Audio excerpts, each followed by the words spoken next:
No vídeo de hoje, o que é apologética? Um texto escrito pelo Instituto Cristão de Pesquisas e publicado no jornal Mensageiro da Paz em dezembro de 1989.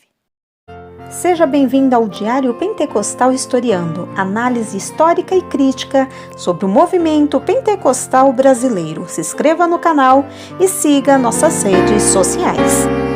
O povo que não conhece a sua história está condenado a repeti-la.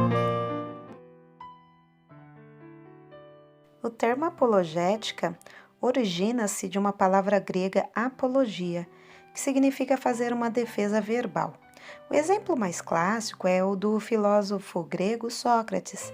A acusação de que ele era um ateu e de que corrompia a juventude de Atenas levou-o a fazer sua famosa defesa conservada no Diálogo de Platão. Na Bíblia, a palavra apologia, de onde tiramos apologética, é usada 8 vezes no Novo Testamento. O exemplo mais conhecido é o de 1 Pedro 13,15. Antes, santificai a Cristo como Senhor em vossos corações e estais sempre preparados para responder com mansidão e temor a qualquer que vos pedir a razão da esperança que há em vós. A apologética, ou defesa da fé, é a atividade que visa de maneira clara e inteligente mostrar que a mensagem do Evangelho é verdadeira e digna de confiança naquilo que afirma. Ela defende a fé cristã nas seguintes áreas: o relacionamento entre fé e razão, provas da existência de Deus, milagres, o problema do mal no mundo, as provas da ressurreição de Cristo, a inspiração e veracidade da Bíblia, profecia e a defesa da criação. A necessidade de defender a fé cristã começou quando começaram a surgir críticas e distorções a respeito da igreja cristã. Agora, quanto ao início da apologética, podemos dizer que a sua necessidade se fez sentir desde o princípio da era cristã.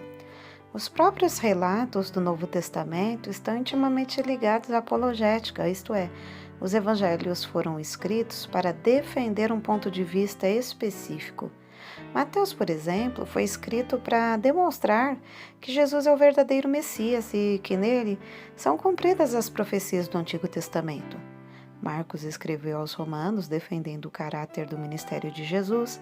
Lucas foi escrito para mostrar que Jesus é o homem perfeito e para responder às acusações de que os cristãos eram desleais às autoridades romanas.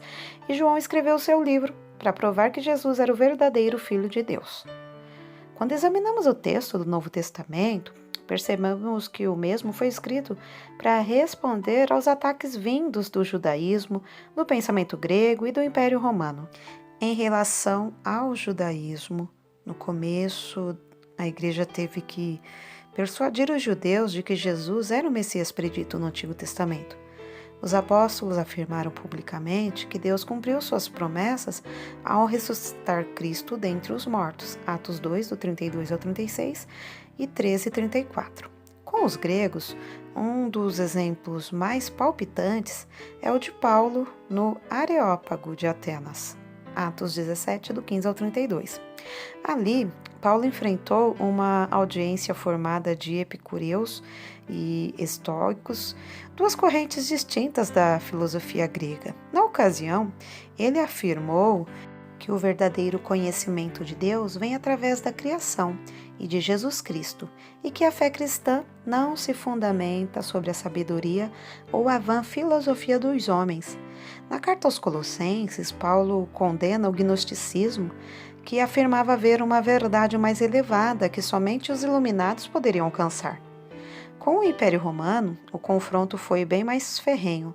As críticas contra os cristãos baseavam-se em rumores populares.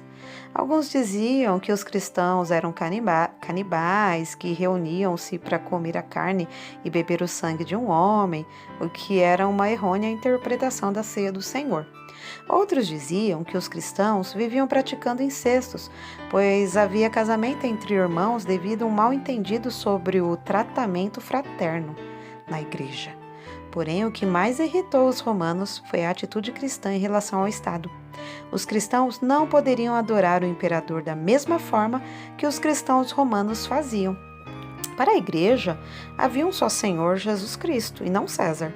Por causa da recusa da Igreja cristã de adorar os deuses de Roma, violentas perseguições foram desencadeadas contra os cristãos.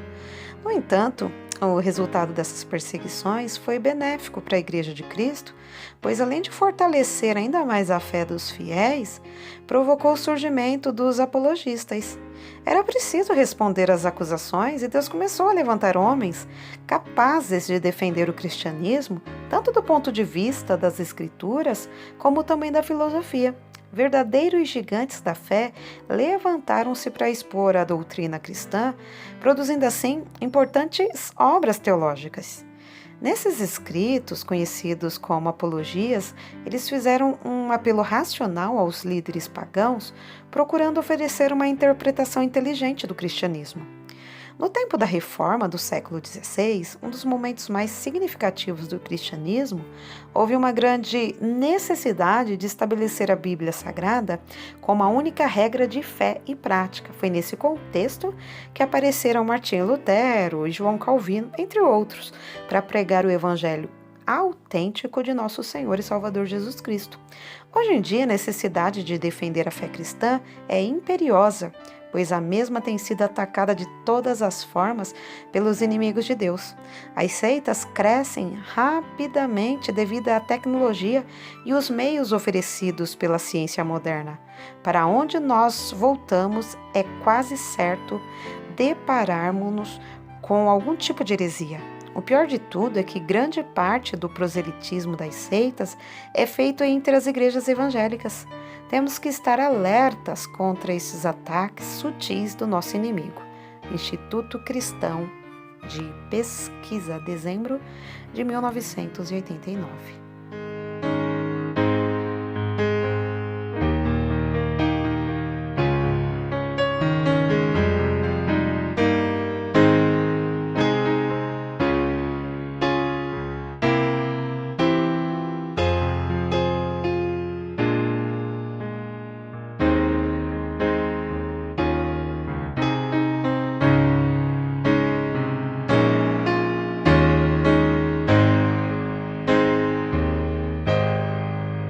Porque nada podemos contra a verdade, senão pela verdade. Segunda carta aos Coríntios 13:8. Se você gostou do conteúdo deste vídeo, se inscreva no canal, deixe o seu joinha, compartilhe e ative o sininho para receber do YouTube as notificações dos novos vídeos.